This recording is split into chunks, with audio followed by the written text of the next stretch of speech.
Hello everybody, welcome back to Live with Dracaena Wines. It's been a while since I've done this and I'm gonna try to get back into the groove of it. You know, life gets in the way and all of these things happen and some things get pushed to the side, but I'm going to try to get back into this.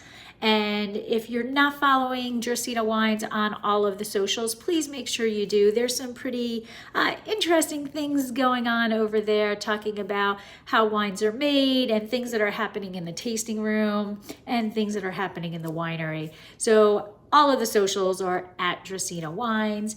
And here I'm going to, today I'm going to talk about the science behind the red wine's hue. So, you know, you pour yourself a nice glass of red wine and you look at it, you swirl it, you ooh it, you awe it, you're all into it, and you're looking at that color. And if you've ever done any type of analysis, you know there's ruby color, garnet color, purple, brick, and then there's the medium, the lighter, the dark hue of this wine. And so lots of times people in the tasting room say, well, oh, this is a nice color. How do you get this color?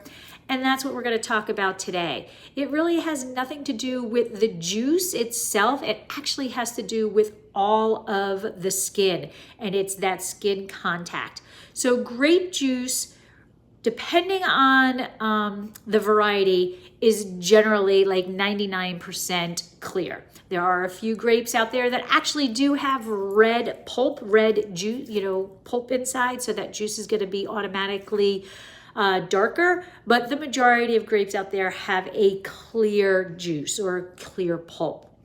So the striking red, purple, that inky blackness, those beautiful shades of red wine all actually comes from skin contact.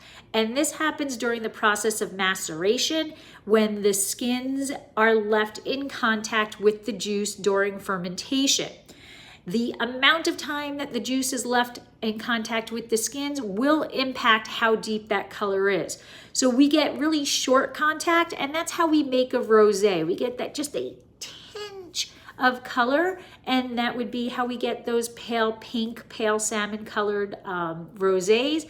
And then we have extended contact. So those are the two opposite sides of the extreme. And extended contact is going to give us full-bodied red wines, you know, like those Cabernet Sauvignons, or even like that Malbec that's going to be so dark that, you know, there's that meme of the Malbec teeth because everything is so purple.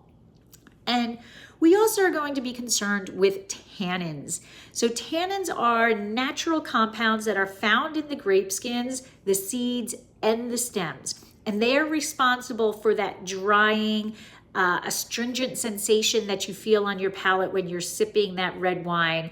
And also in some of those orange wines, that white wine made with skin contact.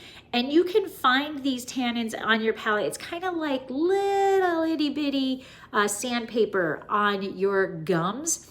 And these tannins, this is what partially allows a wine to age, is these tannins are going to kind of break down gently over time, and it will become a smoother wine over the time. So now, as a wine ages, right, we have those tannins in there, and so we're going to allow the wine to lie down and age. But what's going to happen is the young red wines kind of go from a vibrant purple to a ruby to that brick color, that kind of brownish red color. That's how you can tell that age between those wines. But white wines also go through a transition also. They're going to go to kind of like a golden color. Okay, that kind of goes from that bright, clear straw color to a deep orangey kind of color. Okay, golden color. And now winemakers, right? We carefully control that maceration process, and we want to achieve the desired balance of color, tannins, and flavor. And each winemaker has their own philosophy, and they are going to go through this process differently to give us that end result that we want that we hopefully you are going to enjoy. So that's kind of where that art comes in, okay? The art and the science, understanding what's going to happen the longer the juice is on the skins, what's going to happen as the as the wine in bottle ages, and whether we want you to drink it right off the bat within that year or two, or we're producing a wine that is meant to lie down and age. So there you have it. Raise your glass to a deep red wine. Think about that craftsmanship that goes behind its creation. All of those beautiful things that go into that glass that are from the heart and the soul of the winemaker to hopefully make a wine that you enjoy. Sláinte!